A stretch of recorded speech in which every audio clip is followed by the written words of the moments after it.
یہ زباں کاٹ دو، جسم و جاں کاٹ دو، مدحت مرتضیٰ کی سزا دو مجھے، ذکر شاہ نجف سے رکوں گا نہیں، چاہے 100 بار سولی چڑھا دو مجھے، ٹکڑے ٹکڑے کرو، ٹکڑے ٹکڑے کرو میرا سارا بدن، ٹکڑے ٹکڑے کرو میرا سارا بدن، آگ روشن کرو اور جلا دو مجھے، جب میرے جسم کی راکھ بن جائے نا جاہلو پھر ہوا میں اڑا دو مجھے، 1-2 دن نہیں صبح محشر تلک، 1-2 دن نہیں صبح محشر تلک، جس طرف جس جگہ یہ ہوا جائے گی، یہ علی کے نوکر کا وعدہ رہا، یا علی یا علی یا علی کی صدا آئے گی۔ حیدری حیدری حیدری حسینیت ذکر اہل بیت، یا علی یا علی کی صدا آئے گی، یہ زباں گاڑ دو جسم و جاں گاڑ دو۔ دوستان محترم، میں نے کل بھی ایک عرض کی تھی، واللہ باللہ ثم تاللہ،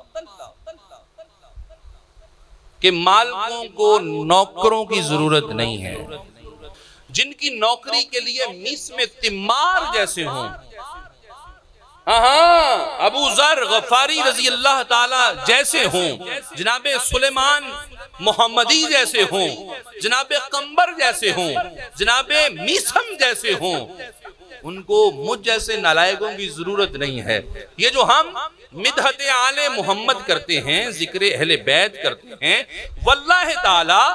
یہ ہم اپنی ذات کے لیے کرتے ہیں، ورنہ وہ اتنے کریم ہیں اور اتنے وہ الحمدللہ بے نیاز ہیں۔ قبلہ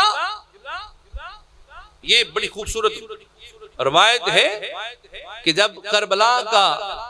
کی ابتدا ہوئی نا، غالباً 10 محرم کا دن ہے، بعض نے پہلے کا بھی لکھا ہے، اور ایک نو مسلم بالکل ابھی چند دن ہوئے کلمہ پڑے ہوئے، ایک روایت میں آتا ہے کہ کربلا میں انہوں نے اسلام قبول کیا، کربلا میں۔ اور ہے کون کون؟ حضرت وہب بن عبداللہ کلبی رضی اللہ تعالیٰ عنہ کی ذات اقدس، جوان، اور کربلا سے گزر رہے ہیں اس طریقے سے کہ ابھی حضرت وہب بن عبداللہ کلبی کی شادی ہوئی ہے، اور اپنی زوجہ محترمہ کو لے کر اپنی والدہ کے ساتھ کربلا کے میدان سے گزرے۔ جب کربلا کے میدان سے یہ شخصیت گزری نا، تو ساتھ ماں تھی،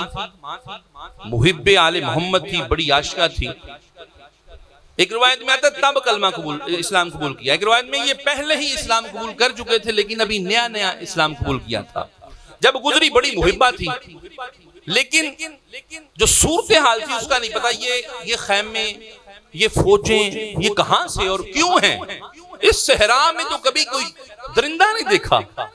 کوئی پرندہ نہیں دیکھا، کوئی سانپ نہیں دیکھا، اس صحرا میں اس قدر یہ اذیتناک اور خوفناک صحرا ہے، اور یہ چند خیمے لگے ہیں اور چاروں اطراف فوج ہے، فرات کے کناروں پر ہزاروں فوجی کھڑے ہیں۔ وجہ کیا ہے؟ بیٹے سے کہا، وہ بیٹے سفر روک، اور یہ جو خیمے والے لوگ ہیں اسیر سے لگتے ہیں، ان سے پوچھئے کون ہیں۔ جب وہاں پاس گئے تو پتہ لگا کہ رسول اللہ صلی اللہ علیہ وسلم کے بیٹے ہیں، جناب حسین علیہ السلام۔ یہ خیام گاہیں جو لگی ہوئی ہیں یہ ان کی ہیں، اور ساتھ ان کی رفقا، ان کی ازواج، ان کی اولاد ہے اور اصحاب ہیں۔ جب حضرت وہب کی والدہ نے سنا کہ رسول اللہ کا بیٹا، ہمارے پیغمبر کی جان، اور اس صحرا میں، اور یہ فوجی، یہ کیا معاملہ ہے؟ ساری صورتحال کا پتہ کیا تو پتہ چلا یہ شامی اور کوفی ہیں، اور یزید کی طرف سے آئے ہیں، اور معاذ اللہ امام حسین علیہ السلام کو قتل کرنا چاہتے ہیں۔ روایت میں آتا ہے حضرت وہب کلبی رضی اللہ تعالیٰ عنہ کی والدہ محترمہ، آپ نے اپنے بیٹے وہب سے کہا، اے وہب، میں نے تمہیں جنم دیا، تمہیں جوان کیا، تمہاری شادی ہوئی، لیکن میری یہ خواہش ہے کہ کل جب جناب سیدہ زہرا سلام اللہ علیہ تعالی میدان محشر میں تشریف فرما ہوں، جہاں سب حاضری کے لیے پیش ہوں، میں بھی اس اعزاز اس فخر کے ساتھ پیش ہوں کہ میرا بیٹا بھی آپ کے بیٹے پہ قربان ہوا ہے۔ اے وہاب، اگلا سفر نہیں، میرا حکم سمجھ، میری عرض سمجھ، جا تو بھی زہرا کے بیٹے کی بارگاہ میں اور مولا کی بارگاہ میں شہادت کی خواہش کر اور میری ساری داستان بیان کر۔ حضرت وہاب نے عرض کی اماں جی میں آپ کا سر، جو آپ کا حکم ہے سر ماتھے پہ ہے، لیکن میں ذرا اپنی بیوی سے تھوڑا سا ایک میں بات کرنا چاہتا ہوں، اسے بھی بتا دوں۔ تو ماں نے ڈانٹا، فرمایا خبردار، اگر اپنی بیوی سے کوئی مشورہ، اماں مشورہ نہیں،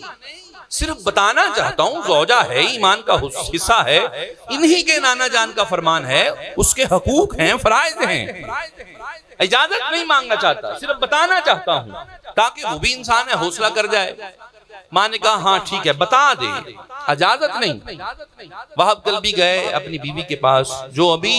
نکاح میں آ کر رخصت ہو کے اپنے سسرال جا رہی ہے۔ کہا ہے نیک بخت، اے نیک سیرت، اے میری زوجہ محترمہ، بات یہ ہے کہ میرے نبی کے نواسے ہیں، بیٹے ہیں علی علیہ السلام کے، اور اس مشکل وقت میں وہ یہاں تنہا ہیں، اور اگر میں یہاں سے گزر جاؤں تو میرا ایمان اس کی اجازت نہیں دیتا۔ غلامی کا پٹا پہنا ہے آل محمد کی کا، یہ ہو نہیں سکتا کہ نانا جان جن کا کلمہ پڑھیں، ان کے بیٹے، ان کی اولاد اس مشکل میں اور مصیبت میں ہوں اور میں گزر جاؤں۔ کہا پھر اے وہاب تیری کیا نیت ہے؟ وہاب رضی اللہ تعالیٰ عنہ نے کہا میری نیت یہ ہے کہ تو خوش اسلوبی سے مجھے الوداع کر، میں نواسہ رسول کے قدموں پہ جان قربان کروں۔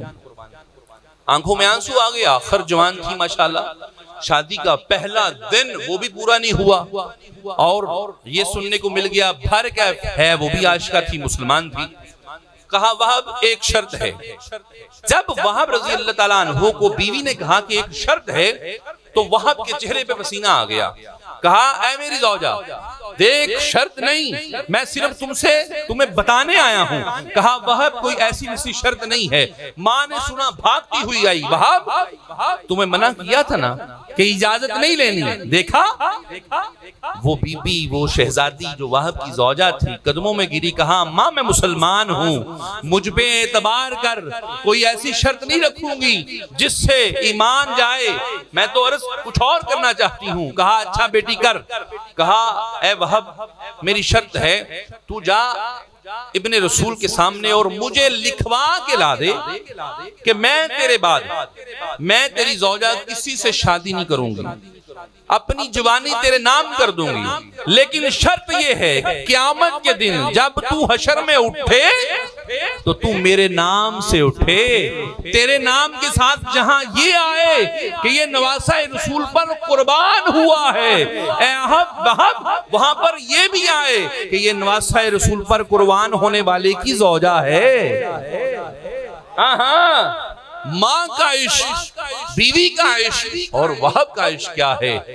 جناب امام حسین کی بارگاہ میں گئے، امام حسین علیہ السلام نے ضمانت دی کہ زوجہ وہاب بن عبداللہ قلبی، میں تمہیں اس کی ضمانت دیتا ہوں، کل حشر کے میدان میں اگر کوئی وہاب کی زوجہ ہوگی تو وہ تو ہوگی۔ جناب وہاب قلبی رضی اللہ تعالیٰ عنہ کی ذات اقدس نواسہ رسول سر سے اجازت لے کے گئے، اور یہ بڑے جنگجو شخص تھے۔ یہ تحریروں میں آتا ہے کہ اتنے جنگجو تھے کہ آپ کے مقابلے میں 10 محرم کی صبح 10 سپہ سالار آئے اور آپ نے گاجر مولی کی طرح کاٹا، اور آپ گھوڑے پہ اس طرح ناچتے تھے جس طرح کوئی بچہ اپنے باپ کی گود میں ناچتا ہے، اس طرح مستی میں تھے اور بڑی خوشی سے للکارتے رہے۔ اور پھر روایات میں آتا ہے آخر کہ جناب وہاب قلبی رضی اللہ تعالیٰ عنہ کی ذات اقدس جب شہادت ہوئی جناب وہاب قلبی رضی اللہ تعالیٰ عنہ کی، تو آپ کا سر جسم سے جدا کر کے ابن سعد نے حکم کیا کہ یہ خیمے اہل بیت کی طرف پھینک دو،